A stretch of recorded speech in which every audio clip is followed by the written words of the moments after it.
I'd like to think that we're incredibly transparent in what we do. We share all the numbers. We have all hands every single month to kind of outline the vision of the company, how we stack up and how we're performing against our forecasts. We have essentially weekly to monthly one-on-ones with their managers. I still do one-on-ones every month with the team members as best I can, just to be able to kind of ensure that they're aligned on the vision. And we provide feedback, even continuous feedback all the time, right, around how they're doing. So it's all these little things that I think ultimately contribute to having an environment that people feel like they're a part of. It's part of a family, and at the same time, it's something that they think they can be proud to work for, and it motivates them. I would argue that culture itself is one of the number one motivators, because honestly, money is everywhere, a salary is everywhere, stock options are everywhere. It really comes down to, do you make it a great place to work for people to be inspired? And that makes all the difference. And it's that intangible that you can't really quantify.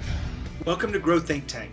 This is the one and only place where you will get insight from the founders and the CEOs of the fastest growing privately held companies. I am the host. My name is Gene Hammett. I help leaders and their teams navigate the defining moments of their growth. Are you ready to grow?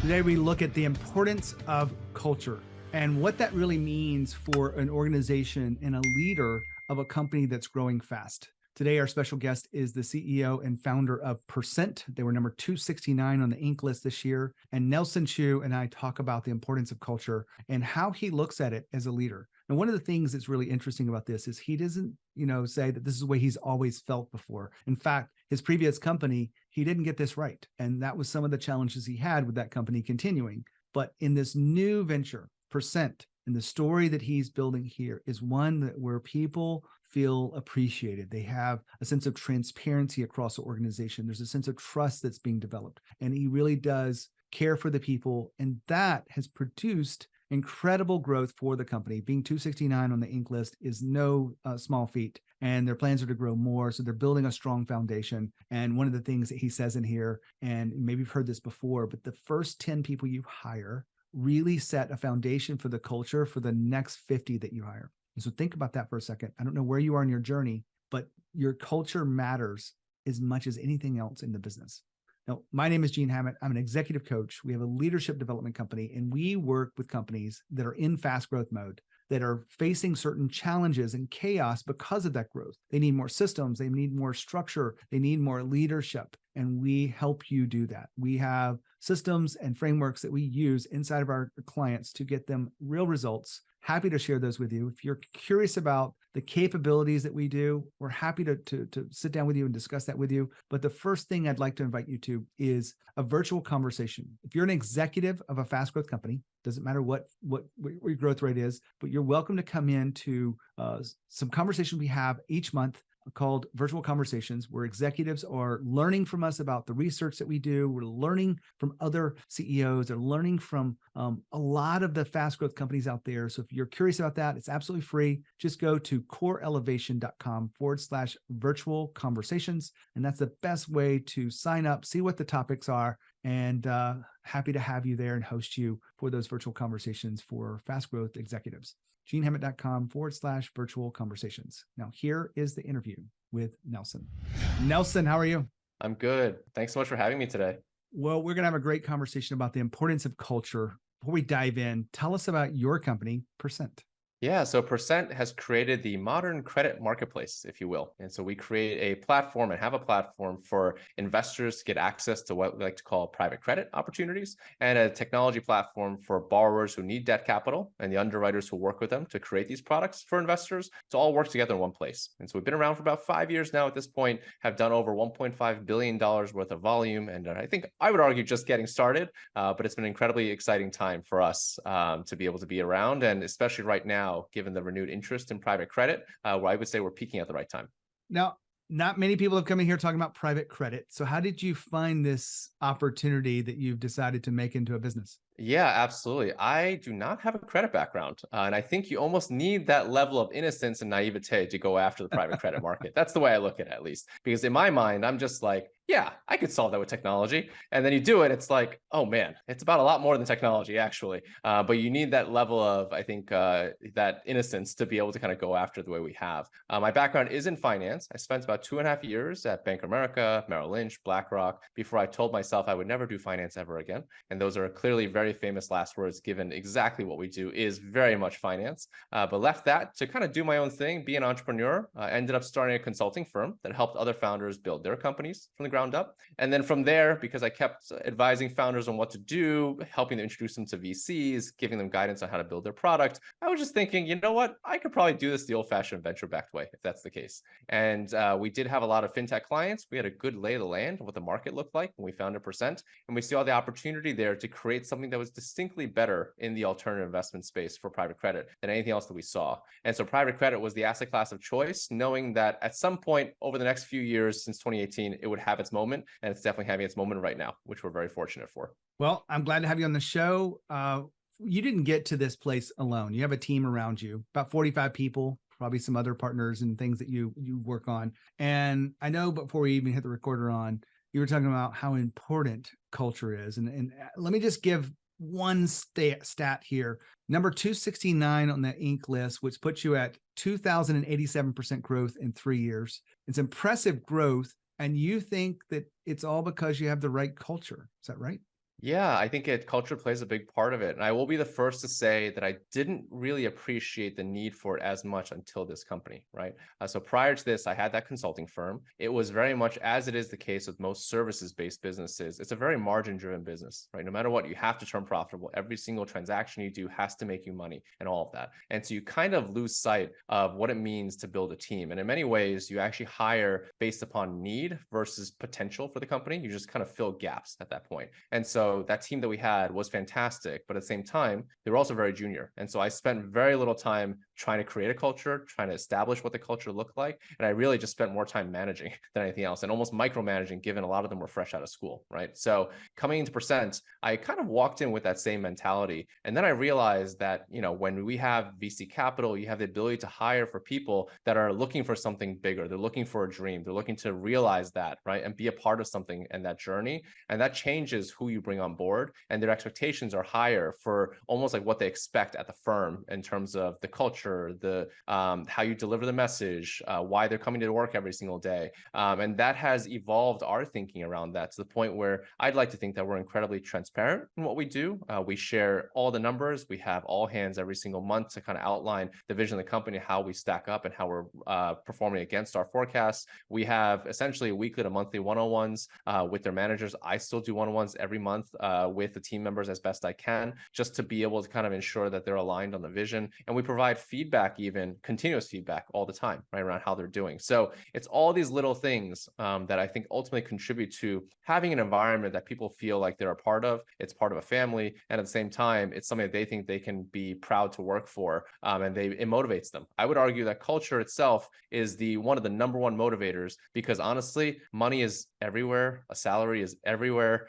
Stock options are everywhere. It really comes down to, do you make it a great place to work for people to be inspired? And that makes all the difference. It's that intangible that you can't really quantify. A lot to unpack there. You threw in there quite a bit about transparency and about feedback and about culture being the number one motivator. When you think about culture now, I know not everyone agrees with you. Like some people think we should focus more on the numbers and the KPIs and whatnot. And I think we can create KPIs for culture as well. You probably are that kind of person where you're like, okay, how do we measure where we're going? Is that true? It is, yeah. I think, we obviously have OKRs, for better or worse, objectives and key results across the firm that tells us how we're doing from a business standpoint. But a really important metric that we always try and make sure we have and we stay on top of is really retention and turnover, right, from an employee standpoint.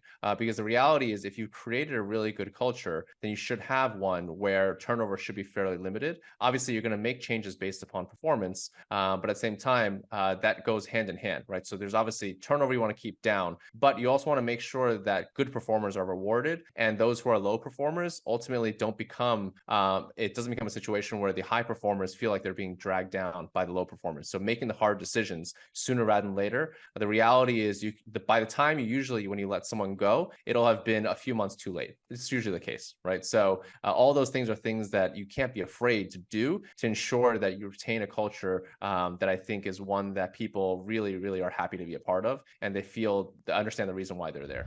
Retention is such a critical component inside of businesses. Many people don't even look at it. They think that everything's okay. Well, recently we had a client that was in growth mode, and they had a chance and opportunity to grow, and they looked at the retention rate of the particular group that would be servicing this, and they realized that they couldn't go after this contract. They were limited because the retention rate was not where it needed to be, and they couldn't have a steady stream of people that would step in for this new contract. Now, they became a client of ours. They worked with them over the last 3 months, and we really turned this around. And so retention was 3%, and now it's over 7%. I'm not going to be able to share with you the name of the company, but we were able to make an impact, changing a few simple things, and putting some attention to it. And I know you can do it too if you have these challenges. If we can help in any way, make sure you let me know. Back to Nelson. I agree with everything you just said, and I want to go back to transparency because it's one of the things that we feel like changes when a company is transparent. There's a lot of companies that have, they're transparent with their financials, they're transparent in the kind of conversations they're having, that candor conversations.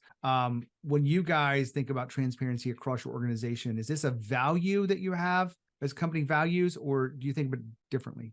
It is. Yeah. I think it's core to what we do. We try and be as transparent as possible because at the end of the day, and I heard that, I'm not going to take credit for this, I heard it from somebody else, but bad news travels up the chain very slowly and it goes down the chain very quickly versus good news happens all the time. Right. And so the reality is, unless you want to continue to get a filtered view of the world that is probably worse than it actually is, because by the time it gets to the CEO, it's been filtered to all heck, then the reality is you should create a culture of transparency so people don't feel afraid to speak up when they see something wrong. People don't feel afraid to speak up to ensure that their voice is heard, and all those things, but ultimately leads to better results for the company. So it's a two-way street, transparency both up and down, to ensure that the communication and line of communication is as free-flowing as possible, so everyone just can deliver better results as the outcome. I know we've all had the experience of bad news traveling up slowly. I wish I would have heard that sooner, right? And it being, like wildfire whenever it goes down the chain of authority. When you think about your style of leadership, Nelson, how would you frame your style of leadership in this importance of culture conversation? Yeah, look, I'm always trying to get better. I know where my weaknesses are in many ways. I would argue that I probably try and go a little bit more democratic than I should, and I probably need to actually put my foot down more frequently than not, because I try and do hear everyone's opinion. The difference is, I think my style of leadership is definitely more around data synthesization, essentially. So I try and hear everybody's opinion, to be frank, because I'll be the first to admit that I actually don't know all the answers, and I am more than happy to be the idiot in the room, actually, to be able to be educated, because frankly, if I can ask a dumb question, then hopefully other people don't feel like they actually could be afraid to ask a question either. And then we ultimately get to the better results. But I do try and ingest everyone's opinion, get their feedback, and then I will do what I think is the best decision for the firm and for the team based off of all that, which, may be one person's opinion, not another person's opinion. That's all totally fine. But yeah, my leadership is definitely, I would say, decision-making, not by committee, but at the very least by feedback, at the very least. And that's sort of where the transparency element comes in, because we do want to make sure that everyone's heard. And at the same time, we do want to make sure that the decision that was made, it's very clear where that came from. And it wasn't just some dictatorial decision that I decided by myself without kind of hearing anyone else's thoughts. I like the way you framed this in about taking in feedback, but being willing to make that decision. A lot of my clients have struggled with, they want to be more decisive, and then they want more information, and they want to really go back in. And I'm slow to make some decisions too that are really critical, but I really want to go back to the leadership style. Was there a time before that you realized that your leadership style has changed to be what it is today? And what caused the change? Yeah, I think the consulting company definitely was decision by unilateral choice, basically, which was myself. And I realized that I wasn't making the best decisions, because you can easily see, okay, I have no one else to blame but me in this instance for this outcome. And this wasn't a very great outcome. So clearly, you don't know everything. I know what I don't know. And at that point, then, it's going to be, you're going to be better off at least getting more data points to be able to make the most educated decision at the end of the day. And ultimately, when it comes to kind of, helping figure out sort of who makes the call, it's about being clear on that as well. And that's another element of transparency. Like when you're saying, okay, this is a decision that needs to be made, you can be very clear that I'm going to make this decision regardless of what you all say, right? You can also say, I'm going to make a decision based upon how you all agree. Or you can say, I'm not going to make the decision. You all agree on a decision and I'll stand behind it. And so being upfront about what you expect out of an outcome there oftentimes leads to better results as well, because everyone's clear that who's going to be ultimately making the call versus everyone just kind of either vying for power to make the decision, and you lose that level of clarity and it becomes a total mess. And so just being much more precise on that makes a big difference. Nelson, you said you're aware of your weaknesses, and we're not looking for you to air out your dirty laundry. So don't share anything that you don't want to. What do you feel like is one of the weaknesses that you're still working on and growing as a leader? Yeah, I think as much as, and this is something that I don't think is unique to me, but giving hard feedback is hard, right? I think that's something that people always try and avoid. And I think I've gotten better at it over the years. I've become more direct, but there is almost like an element of empathy you want to convey while still being direct. And that's a very delicate balance that I think each situation you have to treat very differently from one another, usually because the other person on the other side has their own way of taking feedback. So it's almost like you need to, one, really understand the person you're giving feedback to and how they best respond, and then tailor your response based off of that. And that's I'm never going to, I think, be perfect at it, but I'm going to continue to kind of learn to get better at understanding, interpreting, and then acting accordingly based off of that to ensure that the feedback that I give, which is always difficult to give, is the most well-received, feels like it comes from a good place, and they feel like I'm doing it because I have their best interests at heart. That is something that I'm always trying to get better at. Now, Nelson's been talking about giving hard feedback. And we hear different ways of saying this. Some people say that they're difficult conversations. We call them tough conversations. People aren't asking for the conversations, but they are expected to have them anyway. But there's a sense of avoidance and whatnot. Some people call these Friday conversations because you wait for Friday to deliver them. You're going to get it over before the weekend, but whenever you're exiting someone, they're typically doing that on Friday. All this to say that you want to make sure that your skill level of having tough conversations is always improving and those around you are improving. If you want a framework we have, it's inside of our book. It's not published yet, but you can get it for absolutely free. Just go to genehammett.com/tough conversations. And there's no login whatsoever. You just get the framework and be on the lookout for our book. We're happy to share it with you, and we'll be happy to support you through that. We'll put a lot more content, but keep listening in and really realize this skill of tough conversations is something you want to develop. Talk to you soon. Back to Nelson. I know you don't know all of the work that we do in our organization, but one of the big projects we have for this year, and it's actually going to publish in Q1, is our book called Tough Conversations. Nice. It's really about what you're talking about. And the interesting thing about being direct and being empathetic, definitely those are part of it. But the whole model, there's 10 elements to it, runs on empathetic. And I'm not the best at spelling and whatnot. I had to ask my wife, well, how does you spell this? As we're building this model out. I wish it was less than 10 steps because we went into this to do it in 3. But tough conversations, there's just so much to it. There's so much nuance. And you mentioned this, each person is going to receive this differently. So, because they're not asking for the feedback. Exactly. That's not as hard. Yeah. It's when they're not asking and it's a blind spot for them that you just don't know. So I'm glad that you mentioned that. But we have some tools for our audience that I will share this with you. And I'll give them for you as well. We need to wrap up today, but I know we started out with the importance of culture. What would you tell another CEO who's, looking at their business and getting their team off on the right, strong foundation about the importance of culture from your perspective? Yeah, I think the answer is don't discount it, even though you may have people or books or whatever around you that tells you that it's really not that important, and focus on the business, get results. The first 10 people at the company definitely set the culture for a long time. The first 50 people at the company will set the culture for the next 150 people that you bring in, right? And so you better make sure that those 50 are exactly what you want to embody. Otherwise, it can spiral out of control very quickly. And the truth of the matter is, if you don't spend time on culture and you start to see a problem, whether it's with retention rates going down or turnover increasing or whatever it may be, it's usually too late, and it'll be very hard to walk that back from there. You need almost like a full 180 and focus on that to ensure that the ship can get steered in the right direction again. So it's a kind of a get ahead of the problem before you see it, and then you'll put yourself in a very good position. Well, you said it well. I'm not going to try to even restate that. Nelson, thank you for being here, talking about the importance of culture, talking about your impact with Percent. I really appreciate your stories and your wisdom. Thanks for having me. Fantastic interview. I know I say that nearly every time, but I'm really energized and inspired by Nelson sharing with you the importance of transparency, the importance of trust, the importance of people inside of our companies. The importance of culture is a real thing. I'm glad we had this conversation today. Hopefully you appreciate it. You understand that numbers are not the all be all to growth. You've got to have the right people around you. They've got to feel a sense of connection. And the more that connection's there, the more likely you are to overcome the challenges in front of you and to reach the numbers of your lofty goals. So if we can help you in any way with that, make sure you let us know. If you're interested in those virtual conversations with other executives, go to coreelevation.com/virtual conversations. And when you think of growth and you think of leadership, think of Growth Think Tank. As always, lead with courage. We'll see you next time.